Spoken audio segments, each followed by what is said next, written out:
మొదటి సమూయేలు గ్రంథం 8వ అధ్యాయము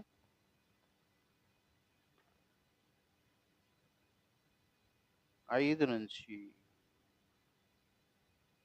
7 వరకు.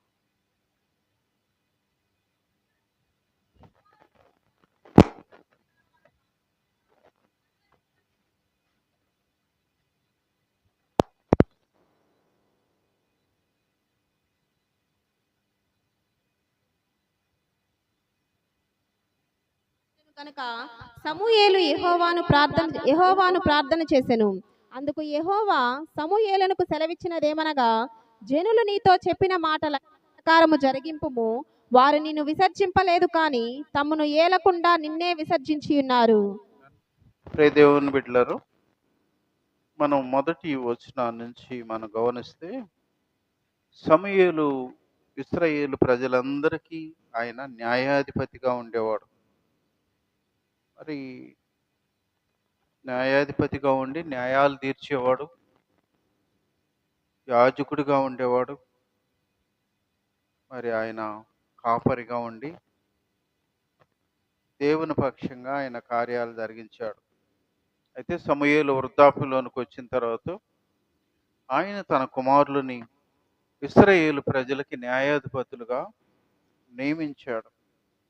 నియమిస్తే అక్కడ వాక్యం 3వ వచనంలో ఏం చెప్తుందంటే, అతని కుమారులు అతని ప్రవర్తనని అనుసరించక ధనాపేక్షలై లంచాలు పుచ్చుకొని న్యాయాన్ని తిప్పేసేవాళ్ళుగా తయారైపోయారు.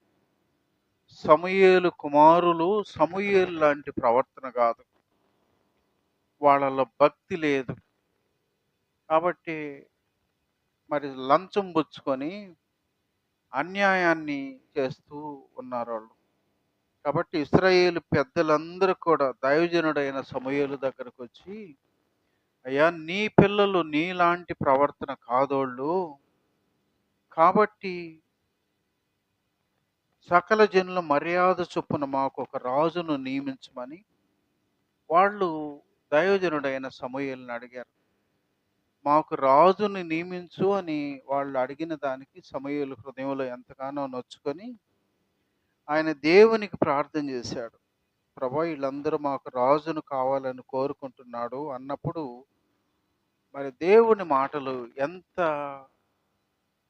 కఠినంగా ఉన్నాయి అంటే 7వ వచనంలో, అందుకు యెహోవా సమూయేలునకు సెలవిచ్చినదేమనగా, జనులు నీతో చెప్పిన మాటలన్నిటి ప్రకారము జరిగించుము. వారు నిన్ను విసర్జించలేదు గాని తమ్మును ఏలకుండా నన్నే విసర్జించి ఉన్నారు. దేవుడు అంటున్న మాట ఏంది? వాళ్ళు నీతో ఏమైతే చెప్పారో ఆ మాట ప్రకారంగా ఇశ్రాయేలు ప్రజల పక్షంగా నువ్వు జరిగించు. వాళ్ళు నిన్ను కాదు విసర్జించింది, వాళ్ళు నన్నే విసర్జించారు అని దేవుడు మాట్లాడుతున్నాడు. ఇప్పుడు దేవుని బిడ్డలారు, విసర్జించడం అంటే మనకు తెలుసు, మలమూత్ర విసర్జిస్తారు. ప్రభువు కూడా అంత కఠినమైన పదం. ఈ ప్రజలు బాధల్లో ఉన్నప్పుడు, కష్టాల్లో ఉన్నప్పుడు, శ్రమల్లో ఉన్నప్పుడు పదే పదే నా సన్నిధిలో గోజారుకుంటూ నాలో ఎదిగారు.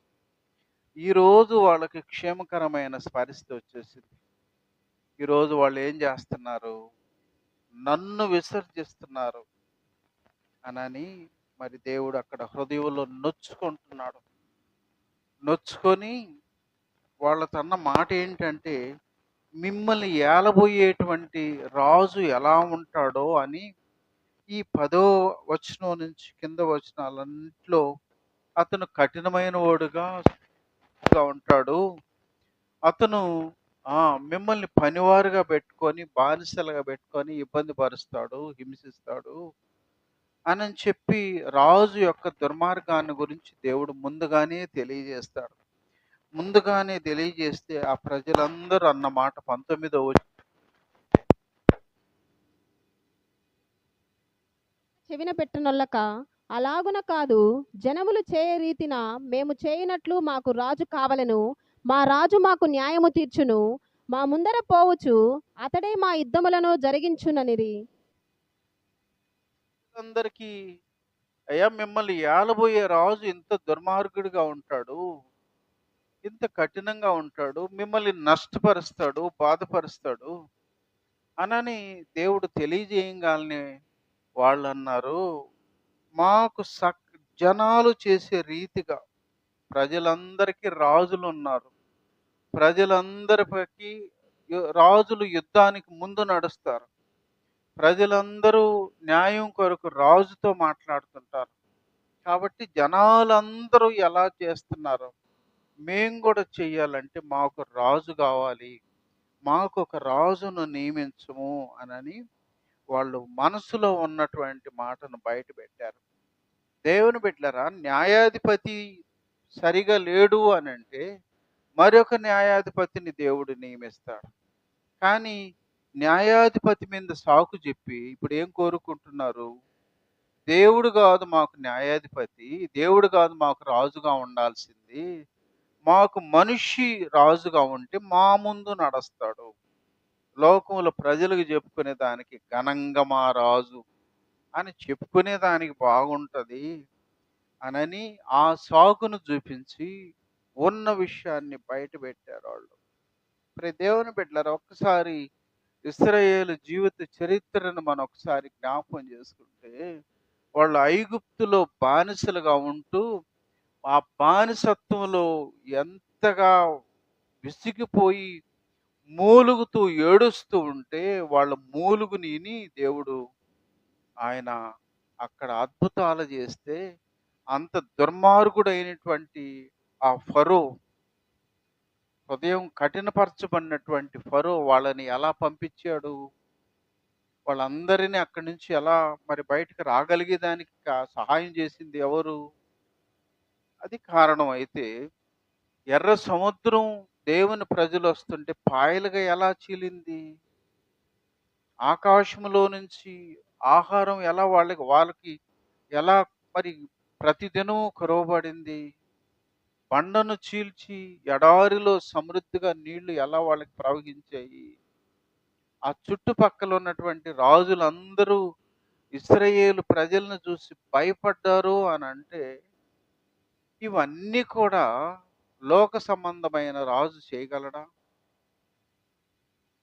ఆయన సర్వాధికారి, సర్వశక్తిమంతుడైన దేవుడు కాబట్టి, దేవుడు తన బిడ్డల పక్షంగా ఇలాంటి గొప్ప కార్యాలు చేశాడు.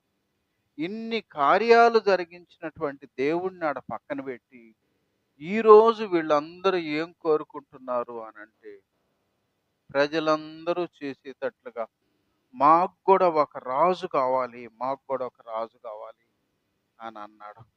దేవుని బిడ్డలారా, ఇర్మియా గ్రంథం 2వ అధ్యాయము 5వ వచనంలో ఒక మాట. అన్నాడు, ఆ, నా యందు ఏ దుర్నీతి చూచి మీ పితరులు వ్యర్థమైన దాన్ని అనుసరించి తాము వ్యర్థురగునట్లు నా యొద్ద నుండి దూరముగా తొలగిపోయిరి. చాలు. దేవుడు అంటాడు, నా యందు ఏమి దుర్నీతి ఉంది? నా యందు ఏం అక్రమం ఉంది? నా ద్వారా మీకు ఏం నష్టం కలుగుతుంది? ఏం శ్రమ కలుగుతుందని మీరు నన్ను వద్దనుకుంటున్నారు అని దేవుడు ప్రశ్నిస్తున్నాడు. ఈరోజు కూడా అనేక మంది పెద్ద రోగాలు వస్తే, బాధలు వస్తే, మరి దేవుడి కాడ మాకు యేసయ్యే మాకు కావాలని పరిగెత్తుకొని వస్తూ ఉంటారు. రోగాలు తగ్గిన తర్వాత మళ్ళా జారిపోయే వాళ్ళు కనిపిస్తూ ఉంటారు. మళ్ళా జారిపోయారు అని అంటే నీకు ఇక రోగాలే రావనే? ఆ? మనకు వాక్యం చెప్తుంది, కొరింథీ పత్రిక 2వ కొరింథీ 5వ అధ్యాయంలో, ఈ లోకంలో ఉన్నప్పుడు, పరలోకంలో ఉన్నప్పుడు దేవునితో అవసరం మనకి ఎప్పటికీ ఉంది, ఎప్పటికీ ఉంది. ప్రతినిత్యం దేవుని అవసరం మనకు ఖచ్చితంగా కావాలి. మరి అలాంటిది వాళ్ళు ఈరోజు సమస్య నుంచి బయటకు వచ్చిన తర్వాత మాకు ఈ ఈ దేవుడు మాకు పడలేదు, మాకు రాజు అని మాకు ఒకరిని నియమించమని కోరుకుంటున్నాడు. నా ప్రియ దేవుని బిడ్డలారా, ఈరోజు కూడా అనేక మంది జీవితాల్లో బాధలున్నప్పుడు, శ్రమలున్నప్పుడు, కష్టాలున్నప్పుడు, దిక్కుతోచని పరిస్థితులు, అర్థం కాని పరిస్థితులు, రేపు ఏం జరుగుతుందో తెలియని పరిస్థితుల్లో దేవుడు కావాలని పరిగెత్తుకొని వచ్చి చేస్తాం. ఈ రోజుకి కూడా అవసరాన్ని కాలం గడుపుకొని దేవుణ్ణి తృణీకరించేవాళ్ళు మరలా ఎనుదిరిగిపోయి మరలా యథాప్రకారంగా లోకంలో కలిసిపోయేవాళ్ళు మనకు కనిపిస్తా ఉన్నారు. దేవుని బిడ్డలారా, అందుకని అలా ఎవరైతే దేవునిలో ఆశీర్వాదాలు పొంది దేవుని మేలులు పొంది వెనుకంజ వేస్తారో, ఇక్కడ దేవుడు అన్నాడు, మరి వాళ్ళతో మాట్లాడుతూ అన్నాడు, మీ రాజు ఇలా ఉంటాడు, అతను దుర్మార్గంగా ఉండి మిమ్మల్ని హింసిస్తాడు బాధిస్తాడు అని అంటే అతడు మాకు అతనే కావాలని అన్నాడు. దానికి దేవుడు అన్నాడు, మరి అతను బాధల్లో బాధ పెట్టినప్పుడు తిరిగి మరల మీరు నా దగ్గరికి వస్తే, అందుకని మనకు అక్కడ 18వ వచనములో, ఆ దినమున మీరు ఏ దినాన మీ రాజును బట్టి మీకు శ్రమలు ప్రారంభమైతే ఆ దినాన మీరు కోరుకుని రాజును బట్టి మీరు మొర్రపెట్టినను యెహోవా మీ మొర వినకపోవును. ఈరోజు ఆయన్ని నొప్పించి మీకు రాజు కావాలనుకుంటున్నారు. ఈరోజు ఆయన్ని హృదయాన్ని గాయం చేసి మీకు మరొకరు చెప్పుకునే దానికి ఘనంగా ఉండాలని కోరుకుంటున్నాడు. రేపు వాణ్ణి బట్టి నీకు శ్రమలు వస్తే నువ్వు మొర్రపెట్టినా నేను వినను, తేల్చుకోమనంటే వాళ్ళు అన్నారు, అట్ట కాదులే, మాకు చెప్పుకునే దానికి బాగుంటది, రాజు కావాలని అదే తీర్మానం పట్టారు. కాబట్టి ప్రియ దేవుని బిడ్డలారా, తప్పిపోయిన వాళ్ళ విషయంలో కూడా దేవుడు అదే తీర్మానం. ఈరోజు నీకు అవకాశం ఉన్నావు, దేవుని సన్నిధికి వచ్చి మేలు పొందావు, జారిపోయావు, రేపు మరలా మీరు అవకాశం వచ్చి మొర్ర పెడితే నేను వినను వినను అని దేవుడు ఖచ్చితంగా చెప్తున్నాడు. దేవుడు మనకు సహాయం చేయాలనే ఇష్టపడతాడు. మనల్ని ప్రేమించి ప్రాణమిచ్చిన దేవుడు మనకు మేలు చేసేదానికి ఇష్టపడతాడు. మేలు చేస్తున్నాడని మేలు వరకు పొందుకొని మనం ఆయనలో ఉండకుండా స్థిరవ లేకుండా జారిపోతూ ఉంటే మరి ఆయన కోప్పడే దేవుడనే సత్యాన్ని కూడా మనం జ్ఞాపకం చేసుకోవాలి. దేవుని స్తోత్రం, హల్లెలూయా. కాబట్టి ఈ ప్రజలు దేవుణ్ణి ఎందుకు మరి ఆయన్ని తిరస్కరిస్తున్నారు అనే దాని గురించి మనం ఇదను కొన్ని మాటలు నేర్చుకున్నాం. మనం తప్పిపోయిన కుమారుడికి ఏం తక్కువ ఉందని ఇంట్లో నుంచి వెళ్ళాడోడు, వాడికి ఏం కొదువు ఉందని వెళ్ళాడు, ఏమి లోటు ఉంది, తల్లిదండ్రులు ప్రేమలో ఏమన్నా తక్కువ ఉందా, వాడికి కావలసిన అవసరాలు తీరటంలో ఏమన్నా తక్కువ ఉందా, పనివారు ఆయనకి ఏదన్నా అందియకుండా ఏమన్నా సమస్య ఉందా, ఏం తక్కువ ఉంది వానికి? ఆ? ఏమీ తక్కువ లేదు. మరి వాడు ఎందుకు ఇంట్లో నుంచి వెళ్తానన్నాడు? అన్ని కొదువు లేకుండా సమృద్ధిగా ఉంటే ఇంట్లో నుంచి ఎందుకు వెళ్తానన్నాడోడు? మనకి ఏదైనా తోటకు ఒకసారి మనం గమనిస్తే ఏదైనా తోటలో మరి దేవుడు మరి ఆ తోటను ఏర్పాటు చేసి వాళ్ళకి అన్ని రకాలైనటువంటి పండ్లు, మనం లోకంలో ఎన్ని రకాలైన పండ్లు ఉన్నాయో అన్నీ అక్కడ ఏర్పాటు చేశాడు దేవుడు. అన్ని రకాల పండ్లు ఏర్పాటు చేసి మీకు నచ్చిన పండు తినండి అని తోట మధ్యలో ఉన్న మంచి చెడ్డల ఫలాన్నిచ్చి ఆ పండును మాత్రం తినొద్దు అన్నాడు. మరి అన్ని పండ్లు ఉన్నాయి, అది ఒక్కటి తినొద్దు అన్నాడు. మరి వాళ్ళు ఎందుకు ఆజ్ఞను అతిక్రమించారు? అసలు ఏమి, దేన్ని బట్టి ఆజ్ఞను అతిక్రమించి సాతాను మాటకి లోబడ్డారు వాళ్ళు? దేవుని బిడ్డారా, ఆజ్ఞను అతిక్రమించడం ద్వారా వాళ్ళు అక్కడ పాపం చేసే దానికి కారణమైంది. తప్పిపోయిన కుమారుడు ఇంట్లో ఏమి తక్కువైతే వాడు ఇంట్లో నుంచి వెళ్ళేదానికి వాడు మరి కోరుకున్నాడు అని అంటే అన్నీ తక్కువగా ఏమీ లేదు. చాలా మంది ఇప్పుడు కూడా మరి పిల్లలు ఇళ్లలో నుంచి వాళ్ళు వాళ్ళకి కావాల్సింది, ఒక మాటలో చెప్పాలంటే వాళ్ళు కోరుకునిన స్వేచ్ఛ, వాళ్ళకి ఎలాంటి స్వేచ్ఛ కావాలా? ఇంట్లో కూడా తప్పిపోయిన కుమారుడి జీవితంలోనైనా ఆదామవ్వల జీవితంలోనైనా వాళ్ళకి ఇంకా ఏదో ఇబ్బంది ఉంది. అందుకే ఒక ఆయన అన్నాడు, వాళ్ళకి స్వేచ్ఛకి ఇంకా ఇంకా దాన్ని గురించి ఇంకా తీవ్రమైన పదాన్ని ఉపయోగించాలంటే విసురులంకమైన స్వేచ్ఛ. అంటే ఇంకా ఇష్టానుసారమైనటువంటి స్వేచ్ఛ. వాడికి బుద్ధి పుట్టినట్లుగా ఉండగలిగే స్వేచ్ఛ. అట్లాంటి స్వేచ్ఛ ఇంట్లో దొరుకుతుందా? ఆ! ఇప్పుడు వీడు తప్పిపోయిన కుమారుడు ఇంట్లో వాళ్ళ తల్లిదండ్రుల క్రమంలో ఉన్నాడు. వాడి స్వేచ్ఛ ఎంతవరకు ఉంటదంటే తినొచ్చు, తాగొచ్చు, సంతోషంగా ఉండొచ్చు. కానీ నేను ఇంట్లో 10 మందిని తెచ్చి స్నేహితులను పెట్టుకుంటాను. రాత్రి 12, 2 గంటల దాకా మాట్లాడుకుంటాను. తాగుతాను, తిరగతానంటే ఇంట్లో వీలవుద్దా? ఆ! వాడికి ఏం కావాలి అనంటే ఇంట్లో ఎలాంటి స్వేచ్ఛ లేదు. వాడు కోరుకున్న స్వేచ్ఛ, ఎలాంటి స్వేచ్ఛ, విశృంఖలమైనటువంటి స్వేచ్ఛ దొరకలేదు కాబట్టి వాడు బయటికి వెళ్ళాలనుకున్నాడు. కాబట్టి ప్రియ దేవుని బిడ్డలారా, అందుకని బయటికి వెళ్ళిన వాడు తల్లిదండ్రులు ఆ క్రమాన్ని ఆ యొక్క పద్ధతులు పోగొట్టుకుని దూరం వెళ్ళి వాడు ఏమైనా మేలు పొందాడా? ముందు దేవుడు చెప్పినట్లుగానే ఏడ నుంచి జారిపోతే నీవు నష్టం వస్తుందే గాని క్షేమం ఏది కూడా అలా జారిపోయినోళ్ళు ఎవ్వరు కూడా జారిపోయిన తర్వాత ఈరోజు మేము హ్యాపీగా ఉన్నాం అని చెప్పిన వాళ్ళు ఎవరు లేరు. నష్టపోయి భ్రష్టు పట్టి చివరికి వాళ్ళు ఆ చావు బతుకుల్లో తిరిగి రిటర్న్ వచ్చిన వాళ్ళే కనిపిస్తూ ఉంటారు ఈ రోజుకి కూడా మనం గమనించినట్లయితే.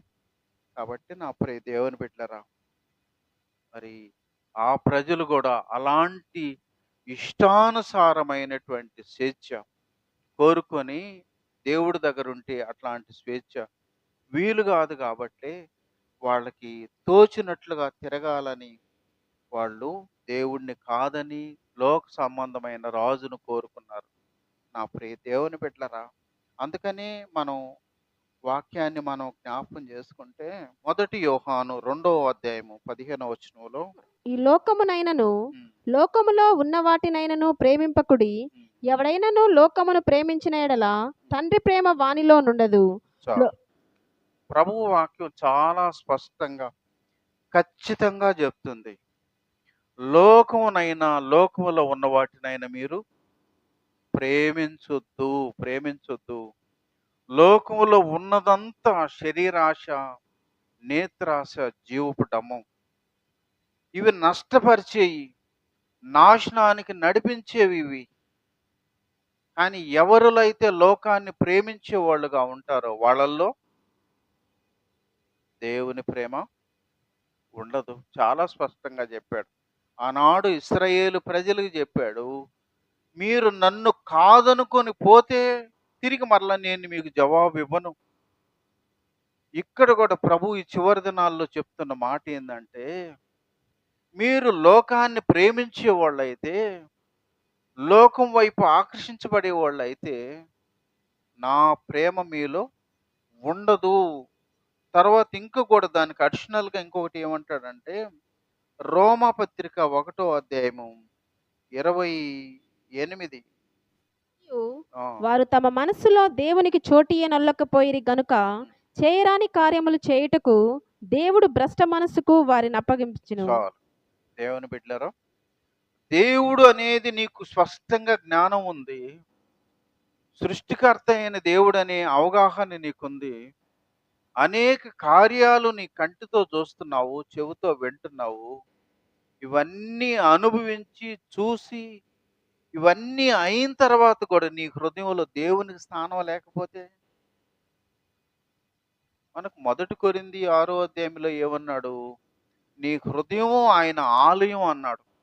నీ హృదయాన్ని ఆయన ఆలయంగా చేసుకొని, నీ హృదయం అనే ఆలయంలో ఉండాలని ఇష్టపడుతున్నాడు ఆయన. నీ హృదయంలో ఒక్క సీటు బట్టి మరి కుర్చీ మాత్రమే వేయగలం. ఈ ఒక్క సీటు బట్టి ఈ హృదయంలో ఆ ఒక్క కుర్చీలో నీవు లోకాన్ని కూర్చోబెడతావా? నిన్ను ప్రేమించిన దేవుణ్ణి కూర్చోబెడతావా? ఆ?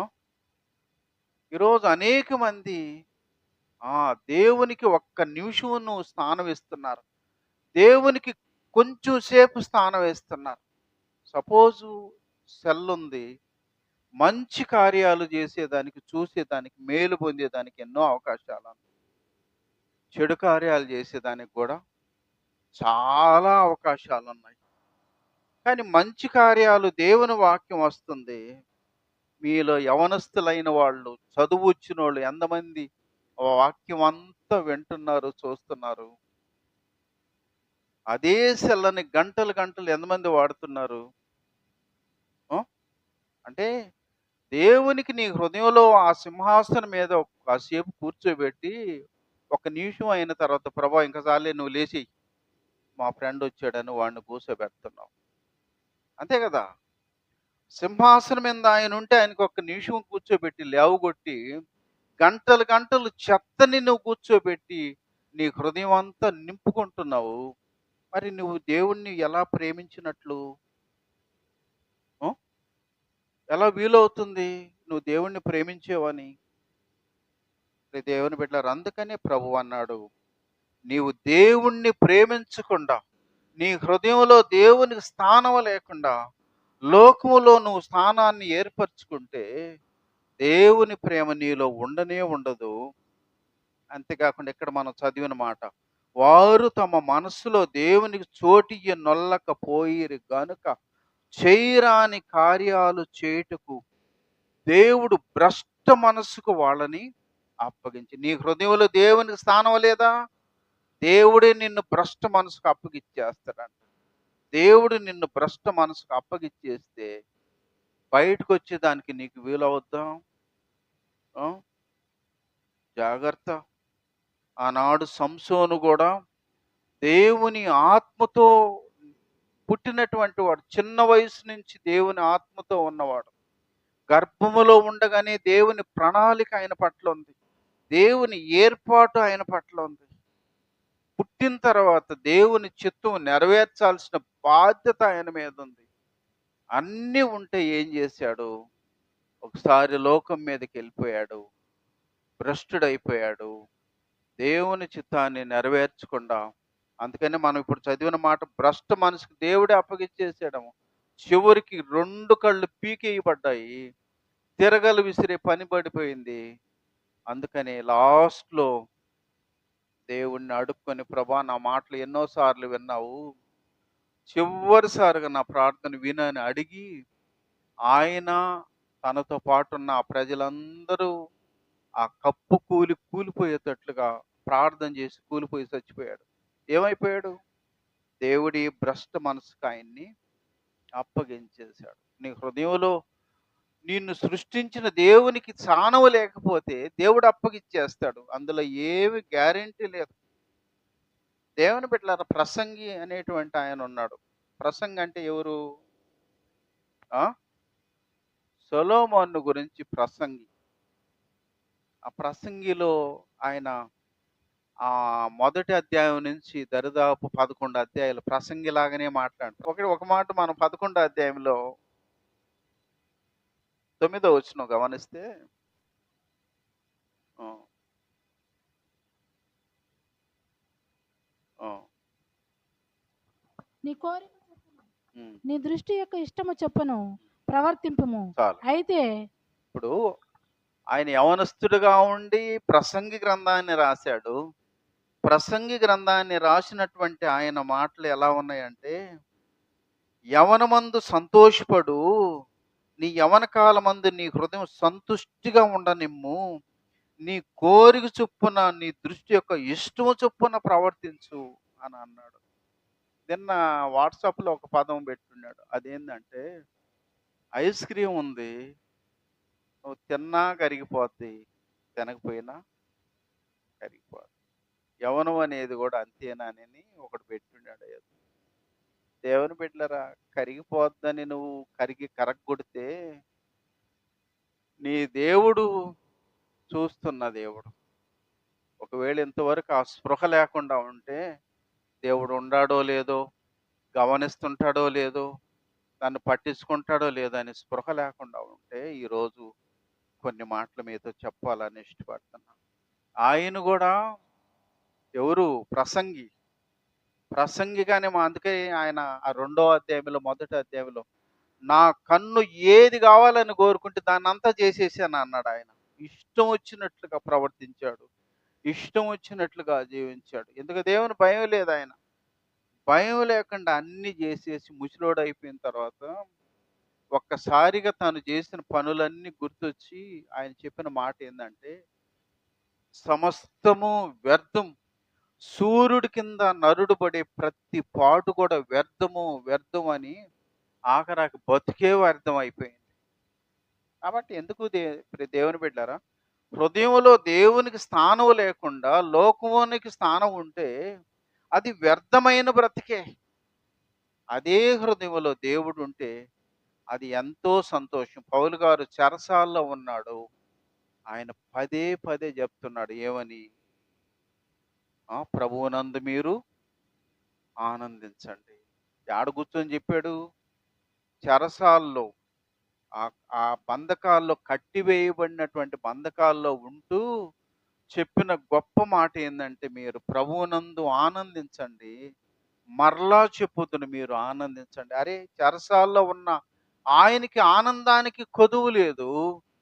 రాజు సింహాసనం మీద కూర్చున్నటువంటి ఈయనకి వ్యర్థము, వ్యర్థమని, బతుకంతా వ్యర్థమని ఆ ప్రసంగి గ్రంథంలో మీరు గమనిస్తే ఎన్నిసార్లు చెప్పాడు వ్యర్థం, వ్యర్థం అని. ఈరోజు నా మాటలు వింటున్న మీ జీవితాల్లో బ్రతుకులో వ్యర్థం అనుకుంటున్నారా? ప్రభువులో ఉండి ఆనందాన్ని అనుభవిస్తున్నారా? ఉం? ఒకసారి మనల్ని మనం పరిశీలించుకోవాలి.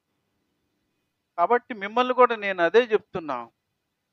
తల్లిదండ్రులుగా మీకు దేవుడు అంటే నమ్మకం ఉందా? మీ బిడ్డలు కూడా దేవుడు అంటే చూస్తున్నాడు, గమనిస్తున్నాడు. మన ప్రతీదీ ఆయన లెక్కలో ఉందనే మీ జ్ఞాపకం పరిస్థితి మీ జీవితాల్లో ఉందా? లేకపోతే ఏమో ఉండడో లేదో అనే రీతిలో మీ జీవితాలు ఉందా? ఒకసారి మిమ్మల్ని మీరు పరిశీలించుకోవాలి. చాలామంది యవనస్తులు వాళ్ళ ఇంట్లో మంచం మీద ఒకరే పడుకో ఉంటారు. ఒకరే సెల్ల నొక్కుతూ ఉంటారు. ఇప్పుడు ఈరోజు సెల్ల నొక్కుతూ ఉంటే ఆ సెల్ల నొక్కే దాంట్లోనే తినేదానికి, తాగేదానికి, తిరిగేదానికి ఎన్ని కావాలన్నా కూడా ఆ సెల్ల నొక్కితే వచ్చేస్తూ ఉంటాయి అందుబాటులోకి. చాలామంది అంతకుముందు ఈదుల్లో తిరిగేవాళ్ళు ఈరోజు భ్రష్టులు సెల్లో తిరుగుతున్నారు, నెట్లో తిరుగుతా ఉన్నారు. దేవుని బిడ్డలారా, ఎందుకు? వాళ్ళకి వీళ్ళకి ఏం పెద్ద తేడా ఏమీ లేదు. ఇంతకుముందు ఈదుల్లో తిరిగేవాళ్ళు వాళ్ళు ఈరోజు నెట్లో తిరుగుతా ఉన్నారు. అందుకే భ్రష్ట కార్యాలు చేసేదానికి మరి అపవాది వాళ్ళని విరివిగా వాడుకుంటా ఉంది. దేవుని బిడ్డలారా, ఈ నెట్టల్లో నువ్వు ఎందుకు నీకు అవసరమైన కాడకి ఉపయోగించుకో. అనవసరమైన వాటిని గెలుగుతూ ఉంటే దేవుడే అప్పగిస్తాడు, జాగ్రత్త. దేవుడి అప్పగించేస్తే, ఆయన మార్గాన్ని, ఆయన తలుపును మూసేస్తే దాన్ని తీసేదానికి ఎవ్వడికి అధికారం లేదు. గుర్తుపెట్టుకోండి యవనస్తులు. కాబట్టి దేవుడు చూస్తున్నాడన్న స్పృహ కలిగి జీవిద్దాం. దేవుడు ప్రతీది ఆయనకి తెలుస్తుందన్న స్పృహ కలిగి జీవిద్దాం. పిట్టల్లాగా రాలిపోయారు యవనస్తులు. ఎందుకు? ఆ వాళ్ళు తిరిగారు, వీళ్ళు తిరిగారు, తిరగతా ఉన్నారు. జల్సా కదా, వాడిని చూసి వీడిని చూసి తిరిగి తిరిగి ఆఖరి గుట్టలు గుట్టలుగా పడిపోయారు. చాలా మంది చచ్చిపోయారు. ఎందుకు? దేవుని శిక్ష ఆనాడు సంసోనికి ఏ విధంగా దేవుడు శిక్షించాడో ఈరోజు దేవుని ఉగ్రత లోకంలో ఉంది. కాబట్టి ఆయన ఉగ్రతకి తాళజాలని వాడు ఎవ్వడూ లేడు. అందుకని హెబ్రీ 10లో అంటాడు, దేవుని చేతిలో పడుట బహు భయంకరం అన్నాడు, భయంకరం అన్నాడు. నా ప్రియ దేవుని బిడ్డలారా, మనకు రోమాలో ఒక మాట ఉంది 14:12లో, మనలో ప్రతివాడు దేవునికి లెక్క అప్పగించాలి. ఏమంట? ప్రతి ఒక్కరు కూడా దేవునికి లెక్క అప్పగించాలంట. నువ్వు దేవుణ్ణి ఎరిగినటువంటి బిడ్డవైతే, దేవునిలో పేరు పెట్టబడినటువంటి దేవుని బిడ్డవైతే మరింత ఖచ్చితంగా ఉంటుంది నీ పట్ల తీర్పు. ఒకవేళ దేవుణ్ణి ఎరగకుండా ఉంటే వాళ్ళకి కొంత ఎక్స్క్యూజ్ ఉంటుందేమో. అందుకనే ఇక్కడ ఖచ్చితంగా అన్నాడు, మనలో ప్రతి వాడును తన్ను గురించి దేవునికి లెక్క అప్పగించవలెను. ఆయన ఏం చూస్తున్నాడులే, ఆయనకి ఏం తెలుసులే, ఆయనకి మన విషయాలన్నీ ఏమన్నా అర్థం అవుతాయా అని అనుకుంటున్నారేమో. ఇంకొక మాట కూడా అంటాడు, ఇర్మియా గ్రంథం 23, 24. ఆ, ఆ, ఉమ్, ఉమ్. అందట ఉన్నవాడను కానా, ఇదే యెహోవా వాక్కు. దేవుని స్తోత్రం, హల్లెలూయా. దేవుని మాట ఈడ స్పష్టంగా చెప్తున్నాడు, నాకు కనబడకుండా భూమి ఆకాశంలో, ఈ భూమి పైన ఆకాశం కింద ఎక్కడెత్తుకున్నా నాకు కనబడకుండా రహస్య స్థలాల్లో ఎవడైనా దాగుండగలడా? ఆ? అమ్మా, బిడ్డలు జ్ఞాపకం చేసుకోండి. నన్ను ఆశీర్వదించిన దేవుడు మిమ్మల్ని కూడా ఆశీర్వదించబడాలంటే, నువ్వు నేను నమ్మిన దేవుడు ఆయన సజీవుడు. ఆయన నిన్న నేడు నిరంతరము మారని మార్పు చెందనటువంటి దేవుడు. అందుకనే దేవుడు ఇక్కడ అంటాడు, ఆ నాకు కనబడకుండా రహస్య స్థలముల్లో దాగగలవాడు ఎవడైనా కలడా? నేను భూమి ఆకాశముల ఎందంతటా ఉన్నవాడను కానా అంటున్నాడు. భూమి ఆకాశం అంతా ఆయన ఉంటే నువ్వు ఆయనకి తెలియకుండా ఎక్కడుంటావు? ఆయనకి కనపడకుండా నువ్వేం చేయగలవు అసలు? ఆ? తల్లిదండ్రులకి తెలియకుండా ఏవైనా చేయొచ్చు, మిగతా వాళ్ళకి తెలియకుండా నువ్వు ఏదో నెరపవచ్చు, కానీ ఆయనకి తెలియకుండా ఏం చేయగలవు? ఏం చేస్తావు అసలు? ఒకసారి జ్ఞాపకం చేసుకోండి. ఇంకొక మాట కూడా మనం గమనిస్తే, ఇర్మియా గ్రంథం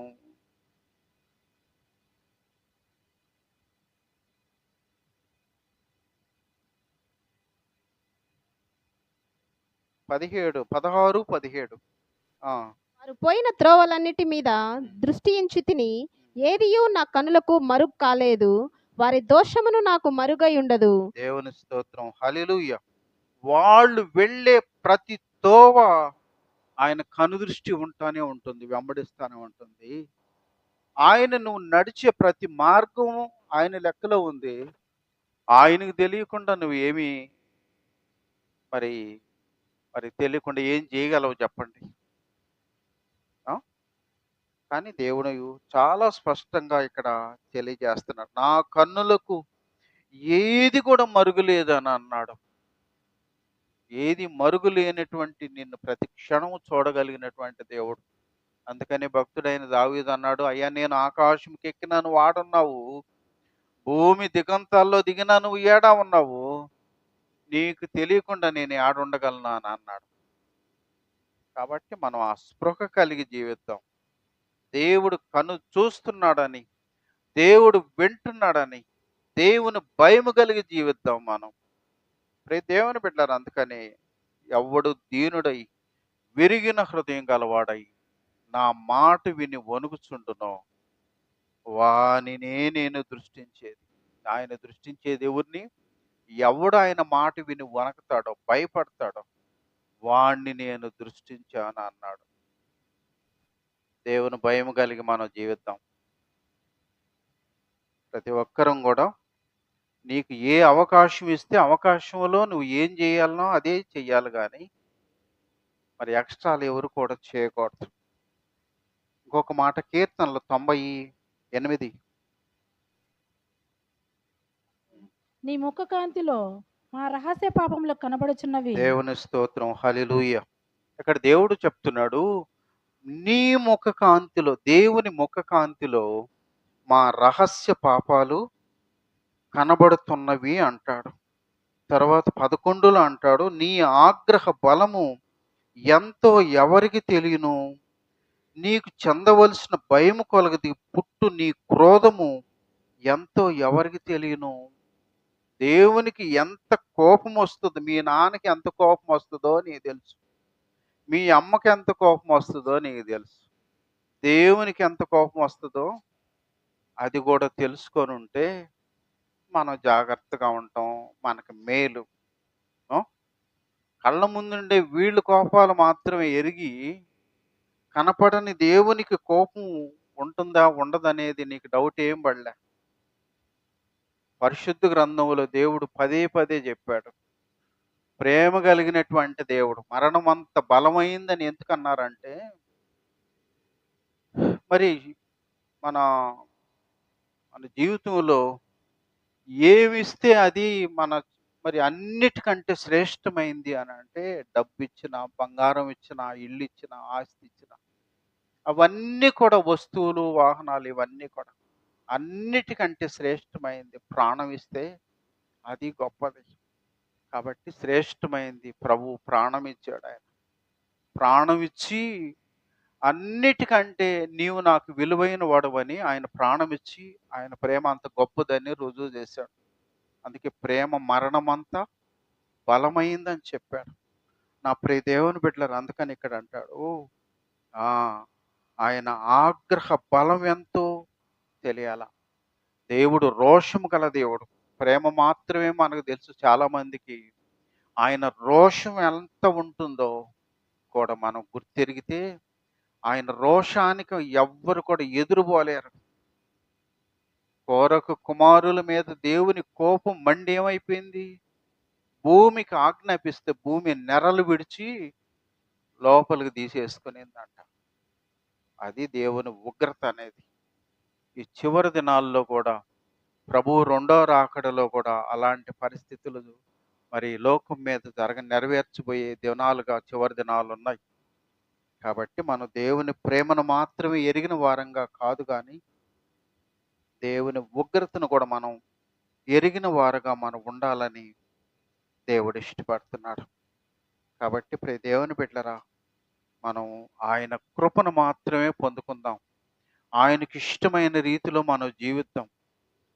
ఆయనకి మరి ఇష్టమైన వాళ్ళకే ఆయన ఆశీర్వాదాలు ఇస్తాడు కానీ, ఆయనకి కష్టంగా నొచ్చుకుంటా మనకు ఆశీర్వాదాలు ఏమి ఇవ్వడు. ఒకసారి మనం జ్ఞాపకం చేసుకుంటే, సామెతల గ్రంథం 5వ అధ్యాయము 11వ వచనంలో ఒక మాట ఏమంటే, తుదకు నీ మాంసమును నీ శరీరమును క్షీణించినప్పుడు అయ్యో ఉపదేశము నేనెట్లు త్రోసివేసి తిని, నా హృదయము గద్దింపు నెట్లు తృణీకరించెదను, నా బోధకుల మాట నేను వినకపోతిని, నా ఉపదేశకులకు నేను చెవియొగ్గలేదు. చాలు. దేవుని బిడ్డలారా, ఈ పశ్చాత్తాపం ఎప్పుడు వచ్చింది ఈయనకి? దేవుడు ఆయనకి అందుకని మనకు మరి ఇర్మియా గ్రంథంలో కూడా అంటాడు, నీ క్షేమ కాలములో నేను నీతో మాట్లాడినాను. ఇర్మియా గ్రంథం 2వ అధ్యాయమా?